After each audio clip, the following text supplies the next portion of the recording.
안녕하세요. 이글스 독서클럽을 시작하겠습니다. 오늘은 내 인생 5년 후라는 하우석 작가의 책 내용을 함께 하려고 합니다. 이 책은 오늘 하루가 당신의 5년 후를 좌우한다. 정상에 선 사람들이 밝히는 5년 전략의 비밀에 대해 이야기하고 있는 책인데요. 여러분들은 5년 후 어디에 있을지, 어떤 사람들과 함께 있을지, 무엇을 하고 있을지, 여러분들의 미래를 상상해 본 적 있나요? 세계적인 동기부여가 찰스 존스는 이렇게 말합니다. 지금부터 5년 후의 내 모습은 두 가지를 통해 결정된다. 지금 읽고 있는 책과 요즘 시간을 함께 보내는 사람들이 누구인가 하는 것이다. 여러분들은 어떤 책을 읽고 어떤 사람들을 만나고 있나요? 그저 흘러가는 대로 몸을 맡기는 삶. 익숙한 것에 길들여져 삶을 사는 사람에게 돌아오는 결과는 성공이 아니라 추락이라고 합니다. 미래가 아닌 오늘에 집착하는 삶을 사는 사람은 결국 핑곗거리만 가득 안고 무덤으로 들어간다고 하는데요. 지금 현재의 내 모습에 만족하지 못하고 있다면 내 인생의 5년 프로젝트를 기획해보는 건 어떨까요? 오직 당신만이 주도하는 삶을 계획해보는 겁니다.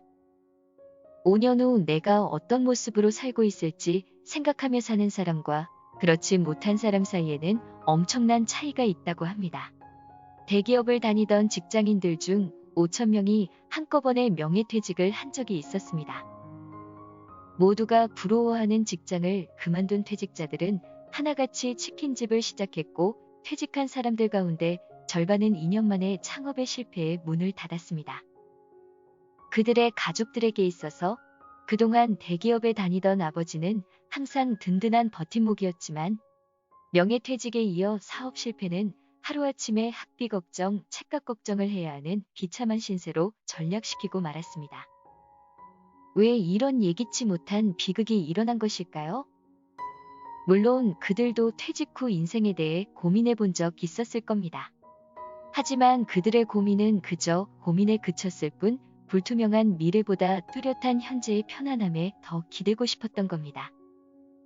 안전하고 문제가 없기 때문에 앞날에 대한 걱정이나 미래에 대한 나의 모습을 상상해 보지 않았던 거죠. 또한 10년 넘도록 큰 위기 없이 살아온 사람이라면 내 선택은 항상 옳았어. 이번에도 마찬가지일 거야. 라는 자기 충족적 예언에 빠져버리기 쉽다고 합니다. 준비가 되어 있지 않은 상태에서 나만은 예외일 것이야 라는 믿음으로 최악의 경우와 수십 가지의 변수를 미리 예측하지 못했기 때문에 창업 또한 무모한 도전으로 끝나버리고 만 것입니다. 이제 나만의 5년 프로젝트를 기획해 봐야겠다는 생각이 드시나요? 그렇다면 작은 계획이 아닌 보다 큰 계획을 세우고 소망을 원대하게 한 후 일을 시작해 보세요. 대부분의 사람들이 능력이 아니라 목표가 없어서 실패한다고 합니다. 짐 콜린스의 좋은 기업을 넘어 위대한 기업으로를 살펴보면 위대한 기업을 일군 리더들은 한결같은 공통점이 있다고 합니다. 그건 바로 누구도 흉내조차 내지 못할 담대한 목표를 갖고 있었다는 것입니다. 따라서 지금부터 5년 후의 인생을 계획할 때는 지금보다 좀 더 나은 삶이 목표가 되어서는 안 됩니다.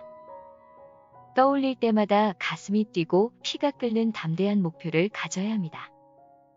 피겨킹 김연아가 성인 무대인 2006년 시니어 대회에서 첫 우승을 했을 당시 인터뷰 때 더욱 정진하여 올림픽에서 반드시 금메달을 따겠다. 라는 당찬 포부를 밝혔습니다. 하지만 그때 당시 김연아가 정말 올림픽에서 금메달을 목에 걸 것이라고 생각한 사람은 거의 없었습니다. 한국은 변변한 실내 아이스링크 하나 없는 피겨의 불모지라 생각했기 때문이죠. 하지만 5년 후 그녀는 밴쿠버 올림픽에서 우승하며 시상대에서 뜨거운 눈물을 흘렸습니다. 김연아가 아시안게임 우승 정도를 목표로 삼았다면 그녀는 그저 기억에 남을 만한 선수가 되었을 것입니다. 하지만 그녀는 담대한 목표를 세움으로써 그녀의 삶을 위대한 것으로 승화시킨 거죠. 어느 대기업 임원 중 한 분도 인터뷰 중 이런 말을 했습니다. 대학을 나오지도 못했고 공부도 썩 잘하지 못했지만 신께서는 그에게 좋은 재능을 선물해 주셨는데 바로 목표를 세우고 거기에 모든 열정을 집중하는 자세를 주셨다고 말했습니다. 그래서 그는 아무도 믿지 않았던 대기업 입사를 해냈고 예상하지 못했던 임원 자리도 올랐다고 합니다. 그가 이야기하는 세상에서 가장 위대한 재능은 목표를 세우고 그곳에 도달하기 위해 모든 에너지를 남김없이 바치는 것이라고 하는데요. 그는 후배들에게 늘 이렇게 얘기합니다. 왜 당신은 임원이 되려고 하지 않는가요? 임원이 되는 사람의 씨앗은 따로 있는 게 아니라 임원이 되고자 하는 목표가 없기 때문에 되지 못하는 것입니다. 성공한 사람들은 목표를 끝까지 밀고 나가는 달란트를 갖고 있었기 때문에 정상에 올랐다고 합니다. 출발점 앞에선 당신의 인생은 결코 돌멩이가 아니라 작은 씨앗입니다. 당신이 좋은 땅에 그것을 심어주고 물을 주고 햇볕을 비춰주기만 한다면 싹을 틔우고 자라 하늘을 덮을 만큼 커다란 나무로 커나갈 것입니다. 나는 큰 나무가 될 씨앗이다. 라는 자기 인식과 자기 확신은 당신의 인생을 바꿀 새로운 5년의 첫걸음이 될 것입니다. 담대한 여러분들의 5년 목표를 세워보는 오늘 하루가 되면 어떨까요? 이것으로 독서 클럽을 마치겠습니다. 좋은 하루 되세요.